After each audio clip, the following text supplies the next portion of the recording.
সবকিছুই দেয়া থাকে। তো তা হয়ে গিয়েছে একদম মাখা, তাহলে মোটামুটি চিকেন বা এই তো রেগুলার যে মোটামুটি ওইটা হতে দিয়েছি।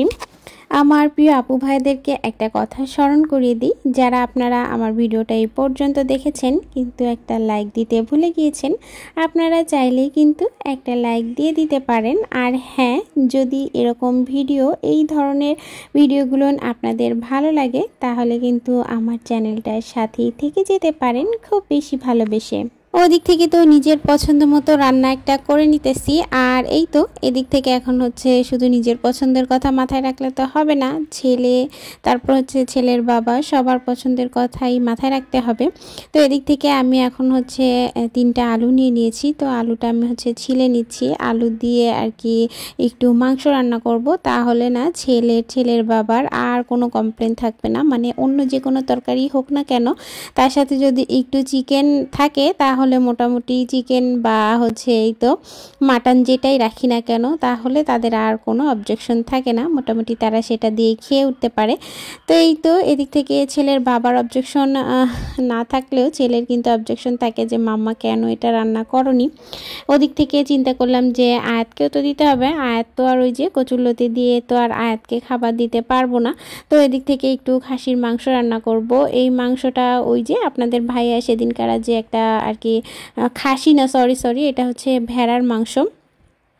তো আমি আসলে আগে কখনো ভেড়ার মাংস খাইনি, তবে ভেড়ার মাংসের টেস্ট একদমই ওই যে খাসির মাংসের মতোই লাগে। তো সকালবেলা করেই আমি হচ্ছে বের করে রেখেছিলাম ফ্রিজ থেকে।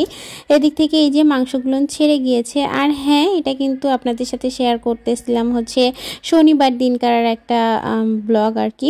তো শনিবার দিন তো ওই যে ছেলের যেহেতু ফুটবল খেলা থাকে, ওকে হচ্ছে মোটামুটি ফুটবল ক্লাস থেকে নিয়ে এসে তারপরে কিন্তু বেশ অনেকটা পরে আমি রান্না বান্না চড়িয়েছি। ওদিক থেকে ছেলেকে আমি হচ্ছে একটু ডিম পোস্ট করে দিয়েছিলাম আর একটু ভাত দিয়ে দিয়েছিলাম, ও সেটা মোটামুটি খেয়ে নিয়েছে। আর এরপর এই যে মাংসটা তো আমি সবসময়ের জন্যই ওই যে হাতে মাখিয়ে বসাই, এতে করে মাংসের টেস্ট অনেক বেশি ভালো লাগে। তো মাংসটা হাতে বসানোর জন্য ওদিক থেকে আমি হচ্ছে একটু পেঁয়াজ, তারপর হচ্ছে রসুন বাটা আর হচ্ছে আদা বাটা দিয়ে দিলাম। আদাটাও আমি হচ্ছে বেশ অনেকক্ষণ আগে বের করে রেখেছিলাম। আর তারপর এই তো রেগুলার যে মশলাগুলো থাকে সেগুলো দিয়ে দিচ্ছি। এদিক থেকে দিয়ে দিলাম হচ্ছে একটু ধনের গুঁড়ো, একটু হচ্ছে হলুদের গুঁড়া আর হচ্ছে মরিচের গুঁড়া আর হচ্ছে জিরার গুঁড়া। তো মরিচের গুঁড়াটা একটু কমই দিলাম, তার কারণ একটাই, আমি হচ্ছে আজকে একটু এই তো মানে মাংসের ভিতরে একটু হচ্ছে এক্সট্রা যে মাংসের মশলাটা কিনতে পাওয়া যায় তো সেটা দেব। তার কারণ আমি হচ্ছে যেহেতু দেখা যায় যে অনেক সময় গোলমরিচ লবঙ্গ এগুলো ব্যবহার করি না, তার কারণ হচ্ছে এগুলো আপনাদের ভাইয়ার মুখে বা প্লেটে পড়লে তার আর কি অনেক বেশি বিরক্ত লাগে। তো এই কারণেই দিই না, এই কারণে চিন্তা করলাম মাংসের মশলার ভিতর কিন্তু এগুলো সব কিছুই দেয়া থাকে, তো তা আর সমস্যা হবে না। আর এই তো এদিক থেকে হচ্ছে ওই যে মাংসের যে মশলাটা দিব তো সেটা একটু দিয়ে দিলাম। আর এরপর হচ্ছে গরম মশলার ভিতর দিলাম হচ্ছে এলাচ, দারচিনি ছাল আর হচ্ছে তেজপাতা। তো এগুলো দিয়ে মোটামুটি এখন আমি হচ্ছে এই তো মাংসটাকে খুব ভালো করে মাখিয়ে নিচ্ছি। ওদিক থেকে হয়েছে কি বলেন তো, ওই যে আমার হাতটা একটু কেটে গিয়েছে, তো এই কারণে আমি হচ্ছে আর মানে হাত দিয়ে মাখাচ্ছিলাম না, এই চেরাটা দিয়েই মোটামুটি একটু মাখিয়ে নিলাম আর কি, তাতে যা হবে।